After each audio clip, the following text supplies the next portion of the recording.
El Evangelio según Juan.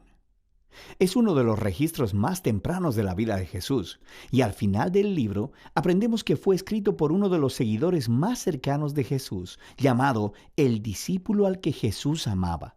Él aparece muchas veces en la narración misma, y hay algo de debate respecto a si es Juan, hijo de Zebedeo, uno de los 12, o un Juan diferente que vivió en Jerusalén y que después fue conocido en la iglesia como Juan el Anciano. Sea el Juan que sea, el libro incorpora su testimonio ocular y fue diseñado brillantemente con un propósito claro que se declara cerca del final del libro. Juan dice: pero esta historia se ha escrito para que ustedes crean que Jesús es el Cristo, el Hijo de Dios, y para que al creer tengan vida en su nombre. Juan cree que el Jesús sobre quien lees en este libro está vivo, es real, y puede cambiar tu vida para siempre. El diseño de este libro es realmente genial. Su primera mitad abre con un poema introductorio y una historia corta que es seguida por un gran bloque de historias acerca de Jesús, haciendo señales milagrosas que generan cada vez más controversia. Todo esto culmina en su señal más grande, la resurrección de Lázaro,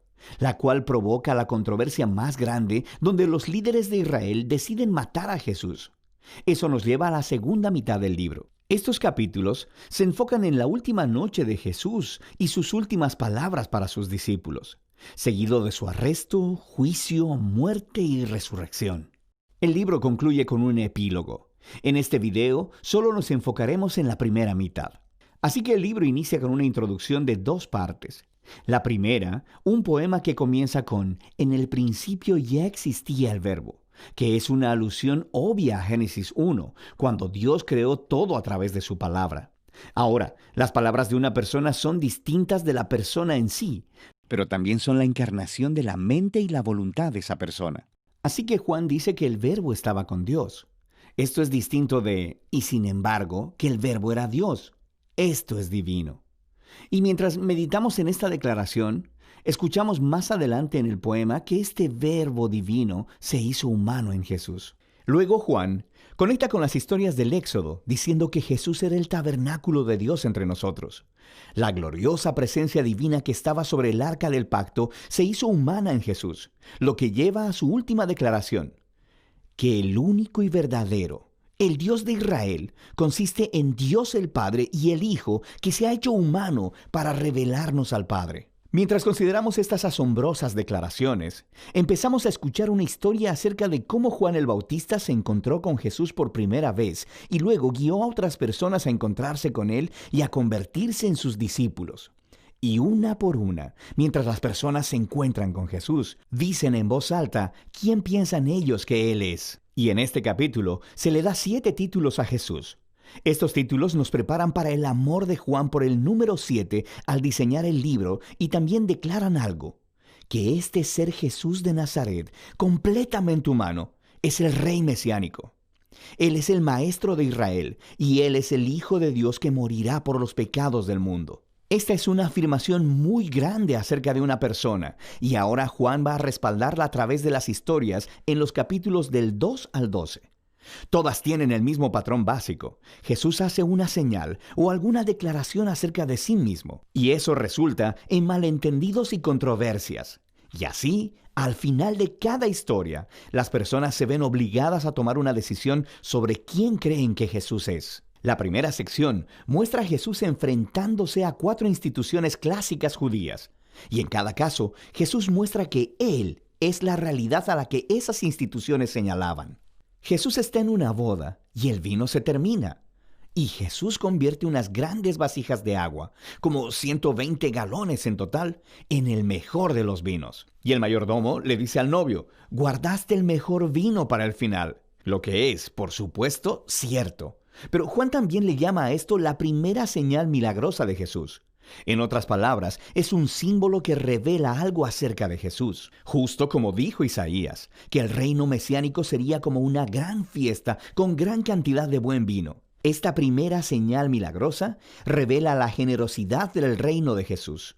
Después, Jesús se dirige al templo de Jerusalén, el lugar donde el cielo y la tierra se supone que deben unirse y donde Dios se encontraría con su pueblo. Y Jesús ejerce su autoridad sobre él, expulsando a todos los cambistas, deteniendo las ofrendas de sacrificio, y cuando los líderes del templo lo amenazan, él dice: destruyan este templo y en 3 días lo levantaré. Jesús está declarando que su muerte sacrificial venidera es el lugar donde el cielo y la tierra verdaderamente se unirán. Su cuerpo, que será asesinado, es la realidad hacia la que el edificio del templo apunta. Luego Jesús tiene esta conversación durante toda la noche con un rabí llamado Nicodemo, que piensa que Jesús es igual que él, otro rabí y maestro para Israel. Pero Jesús dice que Israel necesita mucho más que simplemente otro maestro con nueva información. Israel necesita un nuevo corazón y una nueva vida. O en sus propias palabras, nadie puede experimentar el reino de Dios sin haber nacido de nuevo. Jesús cree que los humanos están atrapados en una red de egoísmo y de pecado que lleva a la muerte. Pero Él también sabe que Dios ama a este mundo, así que Él está aquí para ofrecer al pueblo un nuevo nacimiento, una nueva oportunidad de vivir. Desde aquí, Jesús viaja al norte y termina en un pozo sagrado, conversando con una mujer samaritana. O sea que no es judía. Ellos empiezan a hablar acerca del agua del pozo, la cual Jesús cambia en una metáfora acerca de sí mismo. Él dice que Él está aquí para traer agua viva que puede transformarse en una fuente de vida eterna.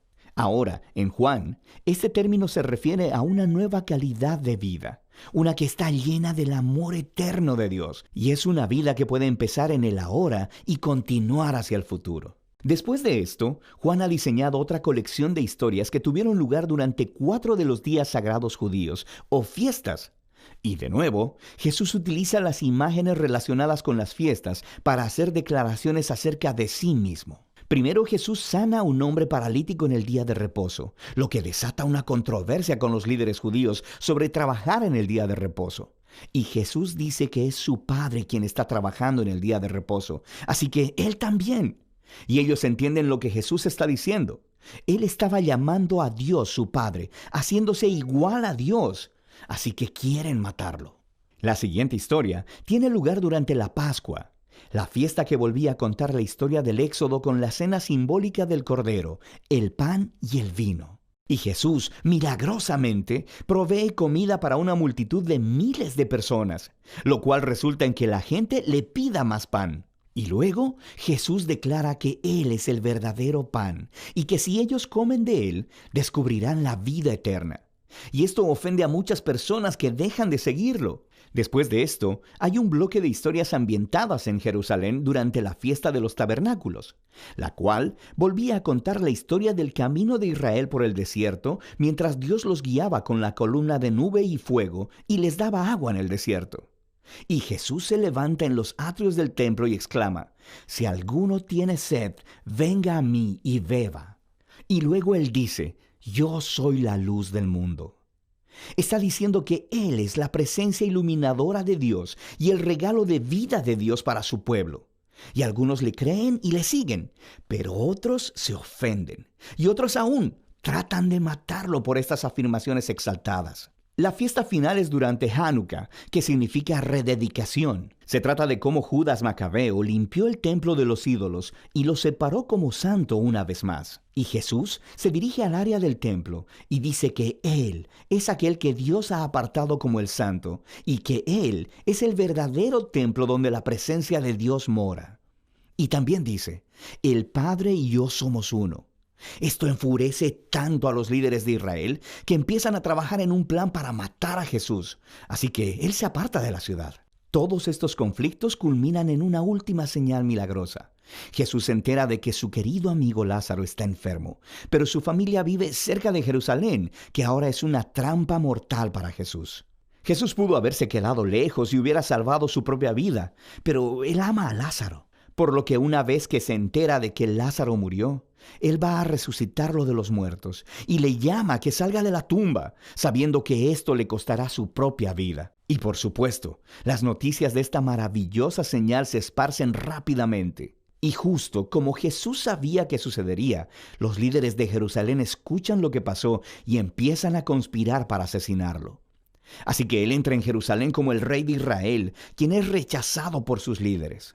Entonces, la primera mitad de Juan termina con esta historia acerca de Jesús entregando su vida como un acto de amor por su amigo. Y esto, por supuesto, también es una señal que apunta hacia la cruz, la cual exploraremos con más detalle en el siguiente video.